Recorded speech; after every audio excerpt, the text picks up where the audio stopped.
nouvelles héroïnes.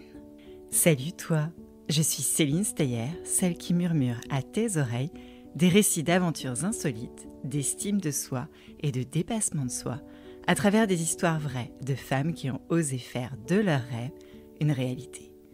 Des histoires pour t'aider à grandir en confiance et trouver ton propre chemin. Bienvenue dans le monde surprenant des nouvelles héroïnes. Nouvelles héroïnes. Elle était une nouvelle héroïne, Dorothée. Même si notre nouvelle héroïne est une femme des années 80, celle dont je vais te conter l'histoire n'a rien à voir avec les croissants d'Ariane et les chaussettes rouges et jaunes à petits pois de Jackie. Mais plutôt, cette Dorothée écoute et imagine une veille de Noël lorsqu'une jeune fille reçoit en cadeau un casse-noisette.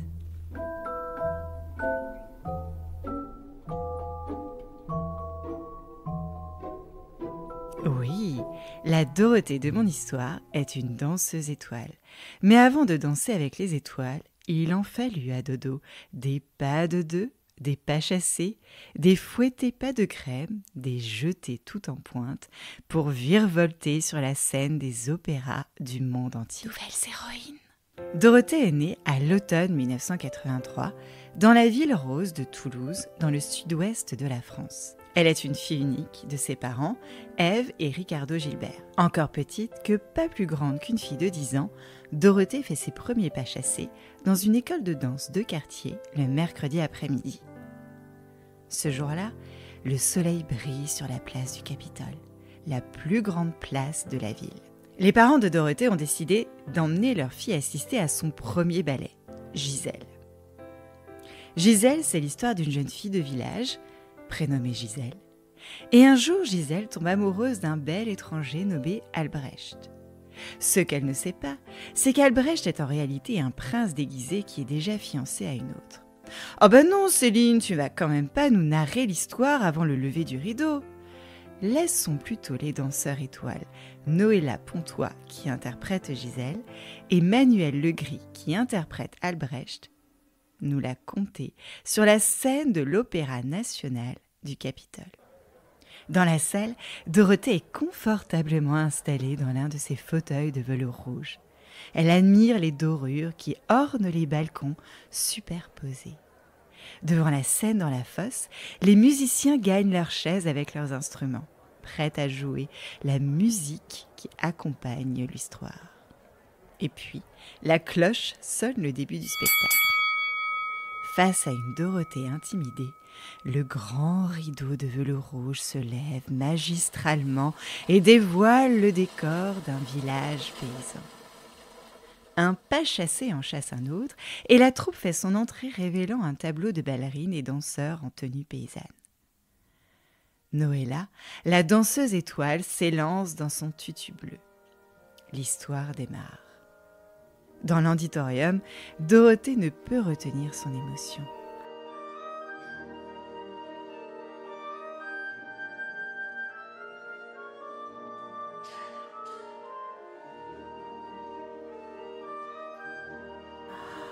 C'est incroyable, on peut raconter une histoire en dansant, pense-t-elle. Dans sa tête, elle entend sa professeure de danse l'entraîner à jouer Gisèle. Avant de commencer, assurez-vous de comprendre l'histoire de Gisèle. Pour Gisèle, votre danse doit refléter la pureté, l'innocence et la joie de vivre. Lors de vos solos, concentrez-vous sur la légèreté et la fluidité de vos mouvements pour illustrer la naïveté et la gentillesse de Gisèle. Vos intercations avec Albrecht doivent montrer une affection sincère et une confiance totale. Quand Gisèle découvre la tromperie d'Albrecht et perd la raison, exprimez sa douleur et sa confusion à travers des mouvements erratiques, des regards perdus et une danse désespérée qui culmine avec l'effondrement de Gisèle.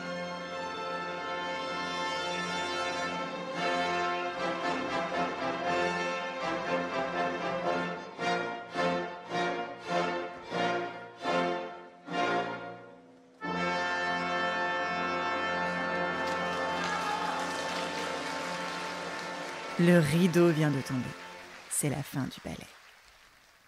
Dans la salle encore empreinte de magie, le cœur de Dodo bat au rythme des souvenirs fraîchement gravés. Les pas de Noëlla Pontois, élégante et aérienne, semblent encore flotter au-dessus du sol. Les ballerines, telles des muses échappées d'un rêve, ont tissé une tapisserie d'émotions avec leur corps, chaque arabesque et pirouette racontant un morceau de l'histoire. Alors que le rideau tombe, l'écho de leur performance résonne encore dans l'esprit de Dodo. Son corps vibre, non seulement du spectacle qui a été témoin, mais de la passion et de l'art qui continue de danser. « Papa, danser dans des ballets, c'est un vrai métier ?» demande Dorothée à son papa. « Évidemment, pourquoi ?» répond son papa surpris. « Parce que je veux être danseuse étoile », annonce une Dorothée sûre d'elle. Dorothée a 10 ans lorsqu'elle prononce ces mots comme une profession de foi. Je veux être danseuse étoile. Au-delà de répéter les pas de danse appris à l'école de danse le mercredi, Dorothée veut raconter une histoire, émouvoir le public, porter des costumes incroyables dans des décors tout droit sortis des contes les plus féeriques imaginés le soir dans son lit. Ainsi, Dorothée est inscrite au Conservatoire de Toulouse avec des horaires aménagés pour continuer d'apprendre à résoudre les équations 2x plus y égale b le matin et se perfectionner au grand écart et à l'arabesque l'après-midi. Les jours passent et quand l'année scolaire se termine, Dorothée saute dans le train pour rejoindre la maison familiale dans les Pyrénées espagnoles. À son retour des vacances, point de nostalgie pour notre danseuse qui enfile collants, tutus et ballerines et file tout droit au conservatoire. Un soir, Ève et Ricardo ont une nouvelle à annoncer à leur fille. Dodo, nous avons bien réfléchi. Pour devenir danseuse étoile, le mieux est d'intégrer l'école de danse de Paris, annonce la maman lors du dîner. « L'école de danse de Paris ?» rétorque Dorothée. « Oui, exactement, et nous allons t'accompagner pour passer l'examen d'entrée, » répondent de concert Ève et Ricardo. « Mais ça veut dire que j'irai vivre à Paris ?» demande Dorothée. « Eh oui, nous avons bien réfléchi avec ton papa, nous irons tous les 3 vivre à Paris. » Ouah ! Dorothée s'imagine déjà en Gisèle dans son tutu sur la scène de l'Opéra de Paris. Bon, la paperasse pour candidater au concours de l'école de danse envoyée, la famille Gilbert quitte Toulouse pour accompagner Dorothée au premier concours de sa vie. Ou peut-être le premier concours du reste de sa vie. Le concours se déroule en 2 auditions. La première met l'accent sur la posture, la souplesse, les aptitudes naturelles pour la danse, ainsi que le potentiel artistique. La deuxième évalue la musicalité, l'expression artistique, la coordination, l'équilibre et la mémorisation de séquences de danse.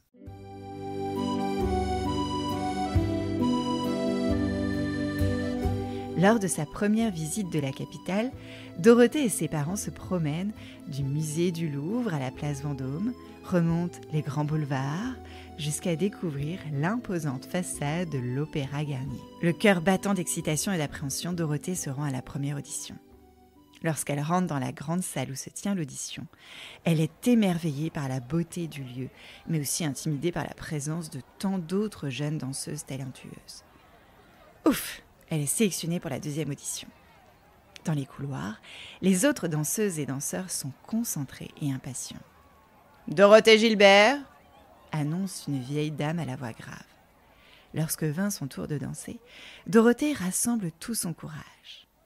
Et les premières notes du ballet de Casse-Noisette de Tchaïkovski se font entendre et les pas de Dorothée sont rythmés ainsi par la voix rapide de la professeure. En position relevée, sur les pointes, commencez en 5e position, je vous montre l'enchaînement. Marche d'entrée, pas chassé, balancé, pas chassé, balancé, pas de pas de cap, port de bras, pas de bourré, révérence finale.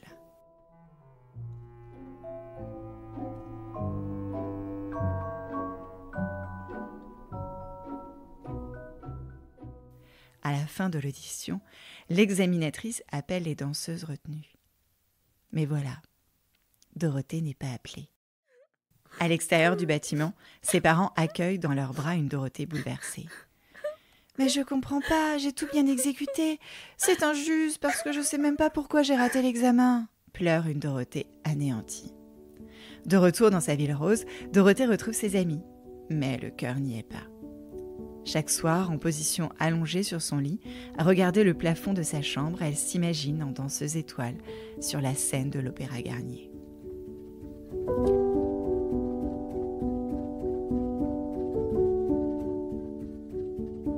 Le lendemain, au petit déjeuner, elle annonce à ses parents. « Papa, maman, je serai danseuse étoile. C'est mon destin et je ferai tout pour y arriver. » Alors, pour se préparer au prochain examen, Dorothée multiplie les stages de danse, à La Baule, à Biarritz ou encore au studio ballet de Colette Armand à Marseille, pour apprendre à polir les mouvements, à être plus propre dans l'exécution, à travailler la souplesse, l'en dehors, les pieds. Elle travaille dur, très très dur. Voilà, ne fais pas tu tournes, il s'ouvre là, Le jour de la deuxième audition est arrivé. Seul son papa l'accompagne à Paris. Sa maman ne voulant pas ajouter plus de stress au potage. Dorothée se lance dans sa chorégraphie, laissant la musique la guider, exprimant toute la passion et la grâce qu'elle porte en elle. « Je suis Gisèle, je suis Gisèle, je suis Gisèle », se répète-t-elle.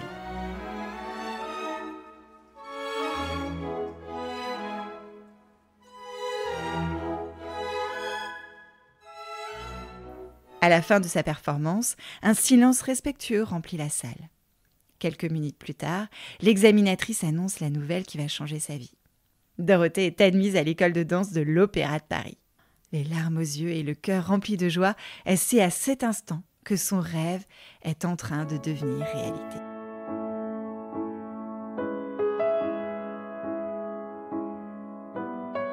Dans le couloir, son papa attend avec impatience sa petite fille. La voyant courir vers lui, il comprend. Mais voilà, si Dodo franchit les portes de la prestigieuse école de danse avec des étoiles plein les yeux, elle comprend que le véritable voyage ne fait que commencer. Bon, allez Dodo, au boulot, on va travailler très très dur pour décrocher la plus belle des étoiles, se murmure-t-elle chaque matin en se levant, consciente que la discipline et la persévérance seront ses meilleurs alliés. Ève et Ricardo Gilbert vendent leur maison, l'entreprise de confection de blouses de travail qui tiennent à Toulouse, pour tout relancer à Boulogne, près de Paris. Dorothée quitte ses copines, l'insouciance et les débuts de l'adolescence, des premiers amours, des booms le samedi après-midi dans le garage des voisins. À 12 ans, Dorothée devient petit rat de l'opéra. Et pourquoi pas petite souris, tiens ? En voilà une bonne question. Alors, le terme petit rat de l'opéra désigne les jeunes élèves de l'école de danse de l'Opéra de Paris. Cette expression trouve son origine dans le XIXe siècle, une époque où ces jeunes danseuses traversaient les couloirs et les salles de répétition de l'opéra, rappelant par leur agilité et leur nombre les petits rongeurs. Dorothée s'adonne à chaque exercice, à chaque répétition avec une détermination inébranlable, son mantra résonnant dans sa tête à chaque mouvement difficile et chaque pirouette. Alors, quand ses premiers bulletins affichent 2 sur 10 en souplesse, nul en pointe, 7 sur 20 en aptitude artistique, Dorothée ne s'apitoie pas sur son sort. Au contraire, elle ne lâche rien. Ses arabesques sont un peu raides ? Pas grave, elle les travaillera encore et encore pour déjouer les lois de la gravité. Ses en dehors imparfaits, ils seront parfaits très bientôt. Les journées se succèdent, rythmées par les échos des pointes sur le bois, les mélodies des pianos d'accompagnement et les consignes exigeantes des maîtres de ballet. Port de bras, 5e position et 1, 2, 3, 4 en dehors, pas chassé. Dorothée puise dans ses paroles la force de se surpasser, transformant les défis en tremplin vers l'excellence. Au fil des saisons, la silhouette de Dorothée à la barre se fait plus assurée, ses gestes plus fluides, son expression plus riche. Et n'hésitez pas de tirer sur la pointe, tirez, demi-plié souple. Et puis un soir de spectacle de fin d'année, Dorothée danse en seconde division. Non, pas la seconde division de football, Wendy Renard. Elle a alors 16 ans. Plusieurs danseuses de première division sont blessées et ne peuvent pas danser le ballet, les 2 pigeons. Dorothée, pourriez-vous passer l'audition pour interpréter la gitane Djali ? Psst, je t'ai pas dit, mais l'histoire Les 2 pigeons est inspirée de la fable de Jean de La Fontaine et narre l'histoire de 2 jeunes amoureux comparés à 2 pigeons. En voici quelques vers célèbres. 2 pigeons s'aimaient d'amour tendre. L'un d'eux, s'ennuyant au logis, fut assez fou pour entreprendre un voyage en lointain pays. L'autre lui dit « Qu'allez-vous faire ? Voulez-vous quitter votre frère ? L'absence est le plus grand des maux. »« Non, Pas pour vous, Cruel. Au moins que les travaux, les dangers, les soins du voyage changent un peu votre courage. Dorothée réussit brillamment l'audition, sans doute qu'interpréter la gitane Djali faisait résonner en elle ses origines espagnoles.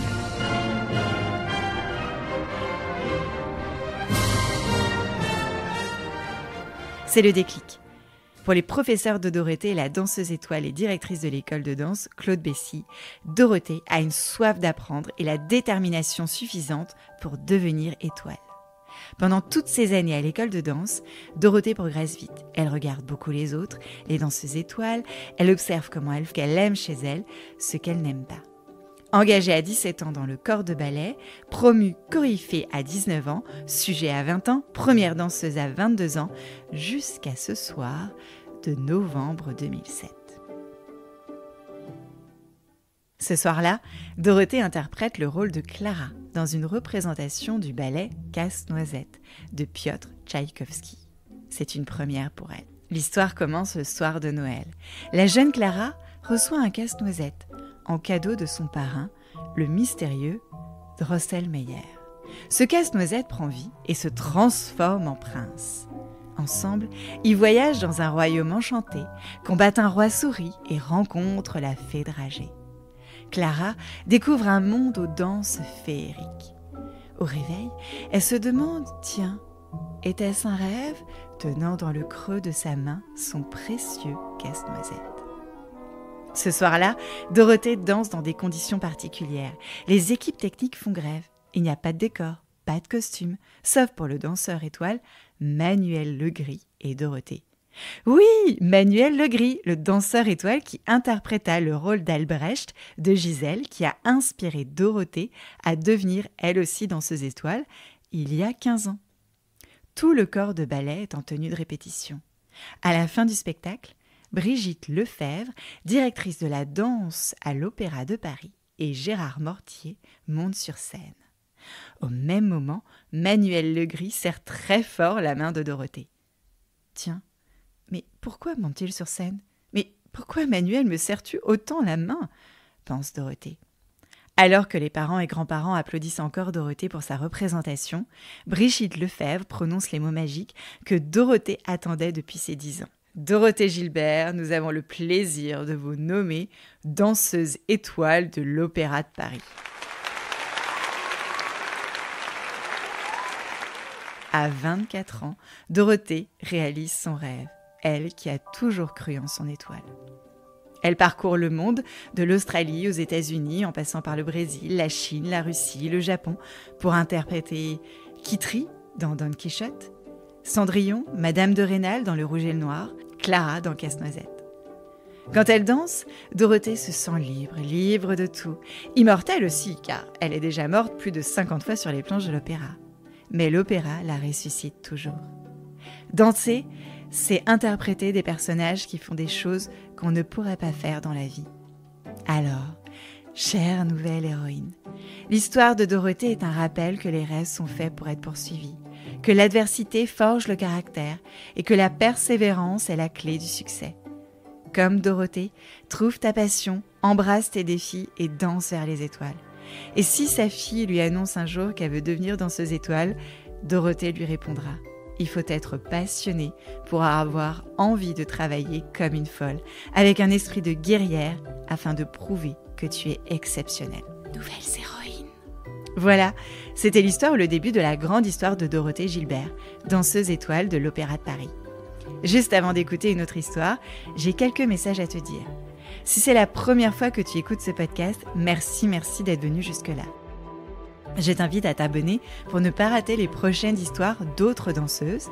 Et pour soutenir le podcast, parle-en autour de toi, à ton école de danse, à ton école, et cerise sur le micro, demande à tes parents, aux grands frères et grandes sœurs de mettre 5 étoiles et un avis sur les plateformes Apple Podcasts et Spotify. Ça me ferait très très plaisir. Et comme ça, je pourrais te dédicacer une prochaine histoire et envoie tes messages vocaux sur le répondeur du podcast. Les liens sont dans la description. Je compte sur toi. Nouvelles héroïnes.